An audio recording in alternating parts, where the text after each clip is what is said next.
Welcome to SuperCoach. What is going on, guys? Just want to smash out my trades. Got to make them before tonight's game. So I just wanted to record that just because I want to give you a bit of a feel for how my last four trades looking. Shorty's out for dinner tonight, so we're smashing some serious bow buns tonight. So I just wanted to jump on. We've got your list of guys we talked about in the live. But yeah, just wanted to smash away these trades. I feel like I may have... Oh, geez. Close your eyes, mate. Close your eyes, brother. So, look. All right, I guess I've just ruined the surprise, didn't I? Forgot I did that. But, so this is what I've done. Martin and Horne-Francis were in my forward line. Horne-Francis goes. Martin goes. Sicily comes in. So I had $398K in the bank prior to this. We've now got 427. Now, the reason we're doing this, and Sinclair moves in the midfield, Dewar moves in the forward line. What I like about this is that it does give me some flexibility just to move McCarthy around quite easily. Even with Al Hooley, if things get really tough, Dewar could go into the mid. Like, it just gives me nice flexibility. And Sicily gives me that extra bit of cash from Nick Martin. So I don't necessarily think that McCarthy's going to wildly outscore Sicily. But if McCarthy, being a young fella, new to the game, if he were to drop off ever so slightly, maybe he drops back to averaging 90, and Sicily actually finds his best form and tons up a lot more, it could really help. Or they could both just happily average 90 and I can pick and choose. Can't use the emergency loophole this week because Al Hooley, the Bombers, are first game up. But it could come in very handy down the track. So that's the way I'm looking at this week's trades. And somehow De Koning is going to hold on because we've got two more trades. I was thinking, do I go TDK to Gawn? Obviously, we're doing this without the teams. I'll finish off the video after dinner. But Pickett I like. We'll have a look at the forwards in a moment. But in essence, we've got two trades left. I thought, do I go De Koning to Gawn? That'll be about 100K. The money's no issue because we got plenty. You got 300K. And then you could go Hall to whoever you want. But the issue would be it leaves Tyrell Dewar in my forward line or in my flex. So what's been tricky is, ideally I'd want to get De Koning, Dewar and Hall off my field. But we only got two trades because we got a hell of a lot left, or a hell of a lot unexpected stuff happened last week. Cherry is a hold for mine because I could trade him to Gawn as well. But then we've got one trade and it's going to be De Koning and one of Dewar and Hall on my field. So I feel like I've been pushed in the corner. The reason we have the flex is to provide this flexibility for us. Let's not forget that in the past, if we had this discussion, Cherry out, we'd be facing a donut. I'd be copping a donut, but I can move him to the flex or just get coverage from my flex. So I've gone from scoring with my 22 best scorers out of 23 to now just my best 22 out of 22. So I know it feels like we're missing out, but you actually can carry Cherry way easier than we've ever done before. So that's why I'm going to look. De Koning, odds are that he just has to share the ruck with Pitnet for the rest of the year, but you never know. Maybe they try and beef up his value a bit in the last month, or maybe Pitnet gets injured. I don't know. Maybe he just has the odd good game and scores 90. The fact is, the question was, would I prefer Dewar on my field or De Koning? As well as Dewar's been going, I feel like Dewar's good days are about on par with De Koning's poor days as a second ruck. So I'm going to stick with him. Clay Hall to Gawn will set me back about 260. If Hall can get to 300, Gawn will drop to 560, 570. Let's call it 260. Call that 160K left in the bank. And then what I'd like to do is have Dewar covering in my midfield because I was thinking, well, I could go, I'd have to fill this forward spot. But that would mean trading Dewar, and I actually really quite like Dewar as coverage. He's got dual position. He's actually playing a bit of half-back, wing. It's quite a nice role. He's in some decent form over the last 3 to 4 games. Then I was like, do I upgrade Shanahan to cover?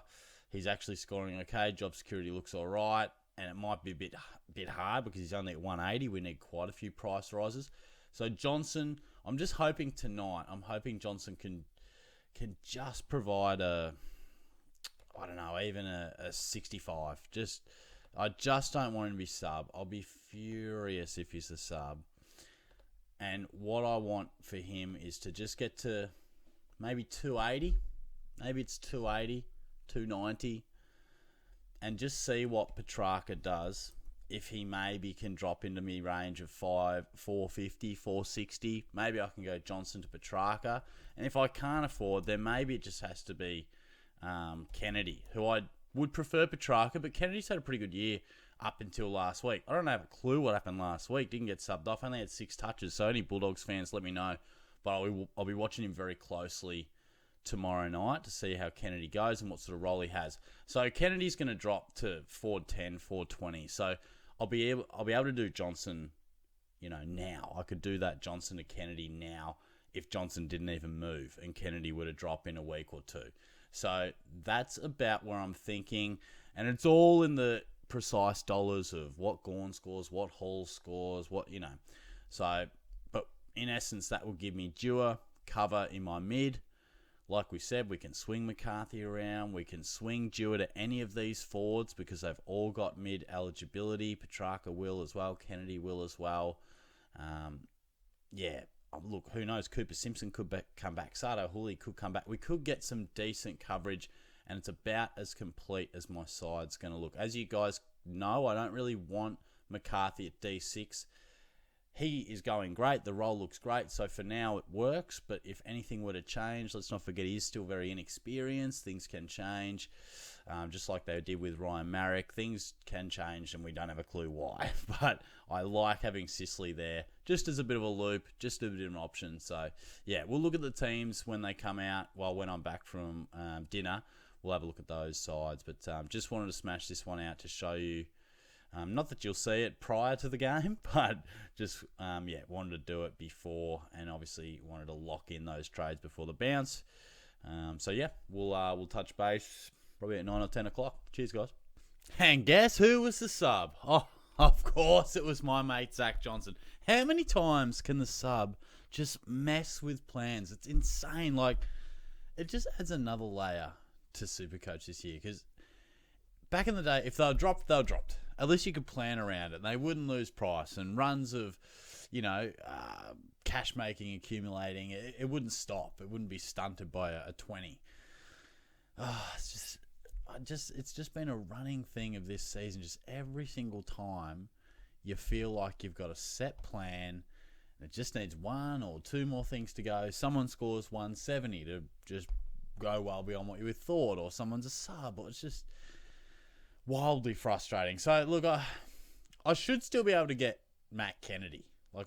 Kennedy should still drop to about 420, maybe even close to 400. So it should be fine. But I really would prefer Kennedy to Petrarca. I don't know why, because their average, it's a tough one. It's almost like, let me know. What do you reckon, Petrarca or Kennedy? I just kind of feel like Kennedy, he's just not as proven over the journey. He's almost like he's a bloke having a good season and a good team and his new club and it's all clicking for him. Where Petrarca, you just feel like he's the superstar. Like at his best, he could average over 100, where you feel like Kennedy's at his max. But then the Dogs, their season is still alive. Surely that helps. Is there a chance that Melbourne start playing the youngsters through the middle more and Petrarca plays forward, or they just, I don't know, if he's got a slight niggle, do they throw him into surgery or rest? Who knows? Obviously, when there's less on the line, players might get managed more or things change. So I don't know, but I may not have a choice because I think getting a Matt Kennedy is better than getting no one. And I really would, I could wait, like Shanahan will pop up in a couple of weeks, and Shanahan will be more than Johnson, probably even after this week. So maybe I could do Petrarca to Shanahan or vice versa, you know what I mean? But that would then lose that flexibility of the mid forward, which might not hurt me because I've got the coverage in the back line. But anyway, that's a story for a future time. That's what I was going to say too. I know there was lots of talk about the Morrow, right? Now, I finally did the review of the favourites. So I caused a bit of a stir. You can go check that out.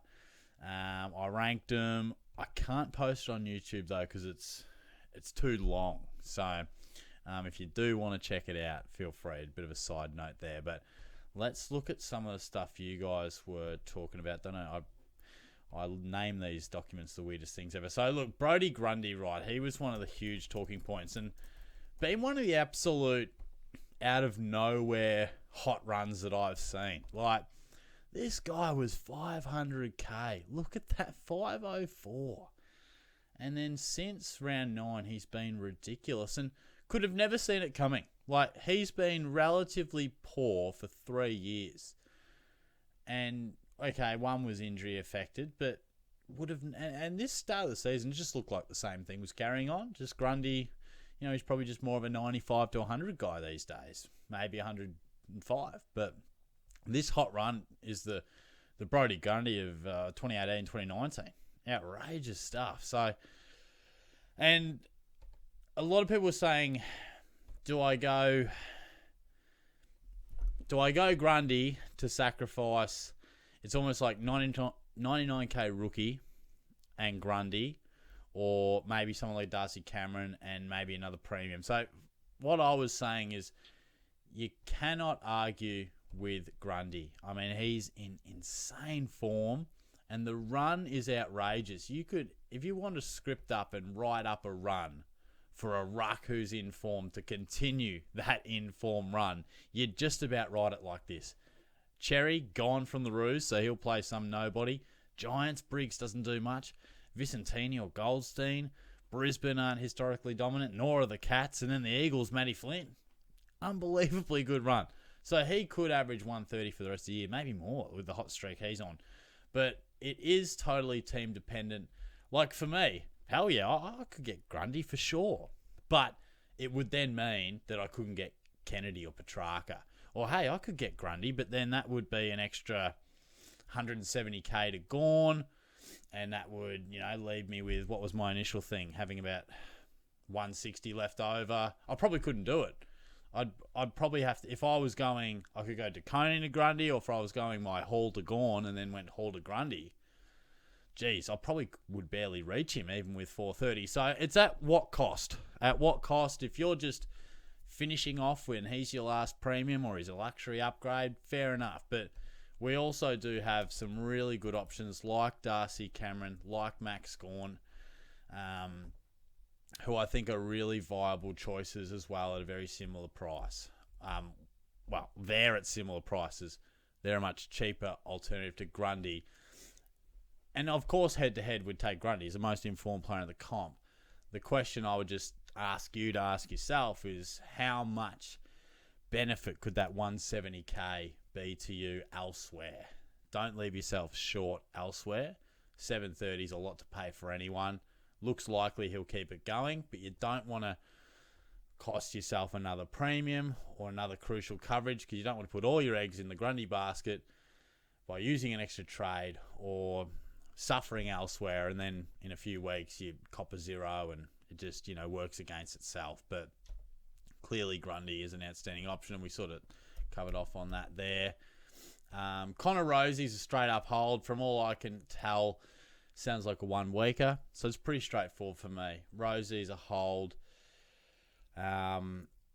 Again, it might get tricky. It also starts to depend on what you're hoping to get out of the season. If you're just looking for league victory, it might depend on where you're placed on your ladder or what sort of matchup you have as to whether you can hold guys. If you're ranked in the top 1,000 and you're trying to do as well as you can overall, maybe you might be a bit more aggressive. You know, you might trade Rozee if you've got 6+ trades. If you've traded well, maybe you can afford to do it because you want to ensure that you don't fall back in the pack and you're gunning for overall or whatever you might do. But general philosophy, I think with all the carnage that we've got going on, to wait 1 week, I think it's probably a pretty solid investment, particularly because Rozee's been in fantastic form prior to being subbed off early.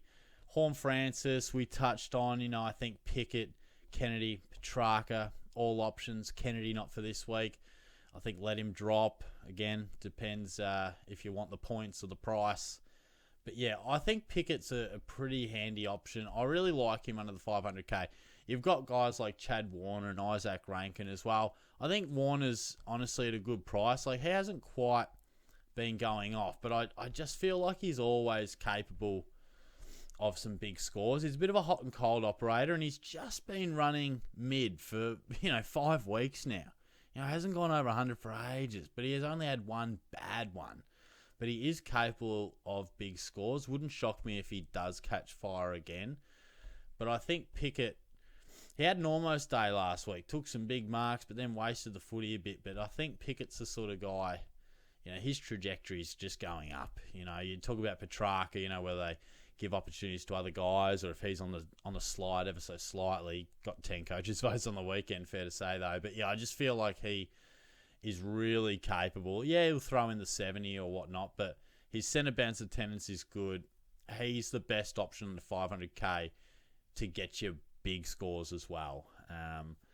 I think someone like a Kennedy's probably your consistent 90 guy most times. Last week was an exception. Still don't really know what happened there. But I think Pickett's the one that, I think can really give you that big game and could potentially give you a little league win here and there. And what else have we got? Bailey Humphrey is an interesting one. A lot of people were talking about Sam Flanders probably picking up the slack with Tuke Miller being out for about a month. But, his numbers in the guts didn't change. Like 14%. Didn't change at all. It was clearly Humphrey who had the season high for him, centre bounces. So it didn't exactly result in a huge score. He just scored 80 odd. But this guy, he's a real barometer for the Suns, and he's had a pretty good month, to be fair. So he's been in good form anyway. More than capable, as we know, but he's very hot and cold. Sometimes ends up playing quite deep forward, but I think when he is playing a bit of mid-time, and it'll be interesting to compare here. Let's have a look at when he goes 40% plus centre bounce. So round 3, what did he score? 111. And then if we take his run from round 8 to 12, round 8 to 12. So interesting, doesn't marry up. Had high, reasonably good centre bounce. And in round 16, solid. But yeah, it doesn't seem to be a direct correlation to his centre bounce to his scoring. But generally speaking, most players will benefit. He's definitely a SuperCoach scorer. Lower AFL fantasy, but has high impact, represented by his bigger SuperCoach scores. Sometimes that's an indicator, not always. But, he averages 85 in SuperCoach. Wouldn't shock me if AFL Fantasy is around 70. Around 68. So there you go. Shows that he's impactful, gets big bang for his possessions and stats. So, I think they're the main ones. Look, I've got the day off tomorrow, last day of holidays, and the weekend we're back into it next week. So I'll have plenty of time to get around to your comments. So yeah, feel free to get stuck into the comments, and if I haven't got something that you are wondering about, feel free to chuck it my way, and I'll do my best to get to the questions throughout the day. But yeah, we'll get stuck in this upload because I had some good bao buns. I tell you what, a few cocktails. It was good stuff. They do this great Korean fried chicken with just a soy coating. Oh man, it's good stuff. Good stuff. A little cheeky margarita in there. Jeez, good stuff. But then I realised Zach Johnson was sub and ruined my whole night. But anyway, so yeah, all right. I'll talk to you guys later. Good luck for the week. Hopefully we can finish these sides off and have some respectability for the last 6 or 7 weeks. Cheers, guys.